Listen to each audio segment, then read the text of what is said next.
Hello everyone, I hope you all are fine. आज हम 11th business studies के अंदर हमारा नेक्स्ट टॉपिक स्टडी करेंगे, जो कि है merits, demerits and utility of government companies. हमने अपनी लास्ट वीडियोस के अंदर स्टडी किया था कि गवर्नमेंट कंपनीज़ क्या होती है और उसके फीचर्स हमने स्टडी किए थे। आज हम गवर्नमेंट कंपनीज़ की मेरिट्स स्टडी करेंगे। देखिए, फर्स्ट मेरिट है इजी फॉर्मेशन। देखिए, इनको इस्टेब्लिश करना, गवर्नमेंट कंपनीज़ को इस्टेब्लिश करना बहुत इजी होता है। देखिए कैसे, there is no need to pass any special act for the formation of these companies. They can be registered only by following the provisions of the Companies Act. देखिए, इनको establish करने के लिए कोई स्पेशल एक्ट पास नहीं करना पड़ता। जैसे स्टैट्यूटरी और पब्लिक कॉरपोरेशन के अंदर क्या करना पड़ता था, पार्लियामेंट के एक स्पेशल एक्ट पास करना पड़ता था। लेकिन जो गवर्नमेंट कंपनीज़ हैं, इनके लिए ऐसा कोई भी स्पेशल एक्ट पास नहीं करना होता। इन्हें कंपनी एक्ट के प्रोविज़न के रिगार्ड जो कंपनी एक्ट के प्रोविज़न है ना, उनको फॉलो करके इनको रजिस्टर्ड किया जा सकता है। मतलब जो कंपनी एक्ट है उनके अकॉर्डिंग इनका रजिस्ट्रेशन इजीली हो जाता है। फिर ऑटोनॉमी रहती है, फ्रीडम रहती है काम में। देखिए, the government companies can function independently due to the absence of government interference. कहता है कि गवर्नमेंट का इतना इंटरफेरेंस नहीं होता, इसलिए जो गवर्नमेंट कंपनीज होती है वो इंडिपेंडेंटली चलती है। ठीक है। फिर है फ्लेक्सिबिलिटी। इनमें फ्लेक्सिबल होती है गवर्नमेंट कंपनी, मतलब चेंजेस जो हैं वो इजीली किए जा सकते हैं। They can change their rules without any difficulty in the hour of need. देखिए, बिना किसी डिफ़िकल्टी के अगर इनको कोई भी रूल चेंज करना है तो वो घंटों के हिसाब से चेंज किए जा सकते हैं। हाईली फ्लेक्सिबल होती है ये। फिर है क्विक डिसीजंस। जो डिसीजंस है वो भी इसके अंदर जल्दी जल्दी लिए जाते हैं। देखिए, decisions are taken quickly in the absence of unnecessary formalities and red tapism. देखिए, इसके अंदर जो डिसीजंस हैं वो इजीली जल्दी लिए जाते हैं, क्योंकि इसके अंदर ना तो कोई अननेसेसरी फॉर्मेलिटीज़ करनी पड़ती है और ना ही रेड टेपिज्म होता है। ठीक है, कोई फॉर्मेलिटीज़ भी नहीं करनी पड़ती, इसलिए जो डिसीजन है वो जल्दी जल्दी लिए जाते हैं। मतलब डिसीजंस लेने में देरी नहीं होती है। फिर है इनकी फाइनेंसिंग। इनकी जो फाइनेंसिंग है वो भी काफ़ी इजी होती है। they need not depend on the help of the government for their need of financing। देखिए, इन्हें गवर्नमेंट के ऊपर डिपेंड नहीं रहना पड़ता फाइनेंसिंग के लिए। ठीक है, ये जो है पब्लिक से भी बोरो कर सकती हैं। ठीक है, मतलब पब्लिक से जो है वो पैसा ये लोग ले सकते हैं। फिर है बेनिफिट ऑफ प्राइवेट पार्टिसिपेशन। अब गवर्नमेंट कंपनीज़ के अंदर प्राइवेट लोग भी पार्टिसिपेट कर सकते हैं। जैसे बताया था, मिनिमम 51% तो गवर्नमेंट का होना चाहिए, बाकी जो 49 है वो प्राइवेट का हो सकता है।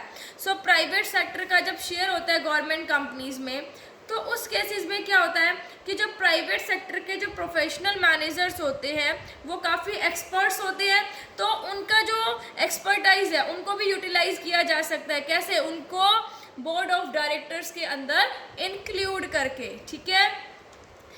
नेक्स्ट है अब topic limitations of government companies. बहुत ही मेरिट्स कि जो गवर्नमेंट कंपनीज हैं उसके क्या क्या फ़ायदे होते हैं। ये आती है हमारी लिमिटेशंस या फिर डिमेरिट्स, या फिर जिसे आप डिसएडवांटेजेस भी कह सकते हैं। लिमिटेशंस की बात करें तो देखिए, इनकम्प्लीट ऑपरेशनल ऑटोनॉमी। एक जगह तो कहा था कि ऑपरेशनल ऑटोनॉमी होती है, लेकिन ये कहते हैं इनकम्प्लीट होती है। ठीक है, फ्रीडम इतनी नहीं होती।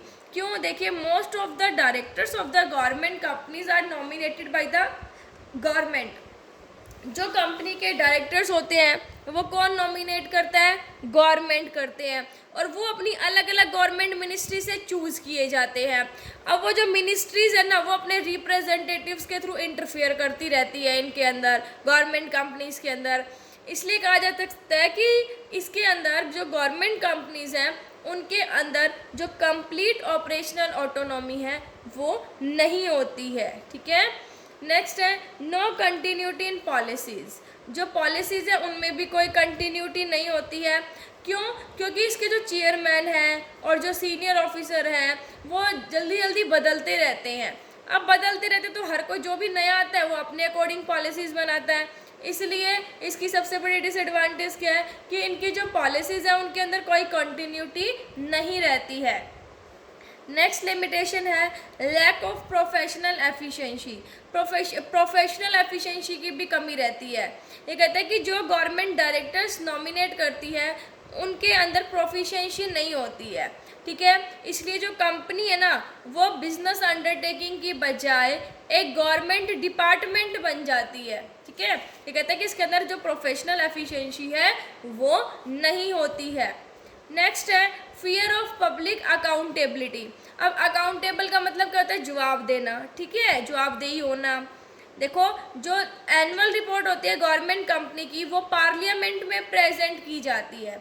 The senior directors do not take any risk decision due to the fear of criticism in the parliament. अब जो इनके गवर्नमेंट कंपनी के जो सीनियर डायरेक्टर्स होते हैं वो कोई रिस्क डिसीजन लेते ही नहीं है, क्योंकि उनको ये डर रहता है कि अगर उनका डिसीजन गलत हो गया तो पार्लियामेंट में उनकी क्रिटिसाइज हो जाएंगे वो, ठीक है, उनकी बुराई होगी। तो इसलिए ये जो कंपनीज हैं ये बिजनेस के पॉइंट ऑफ व्यू से डेवलपमेंट में काफ़ी स्लो रहती हैं। सो ये थी इसकी लिमिटेशंस गवर्नमेंट कंपनीज की कि इनकम्प्लीट ऑपरेशनल ऑटोनॉमी होती है, पॉलिसीज़ में कोई कंटिन्यूटी नहीं होती, प्रोफेशनल एफिशिएंसी की कमी होती है और पब्लिक अकाउंटेबिलिटी का डर होने की वजह से ये लोग रिस्की डिसीजन नहीं लेते हैं।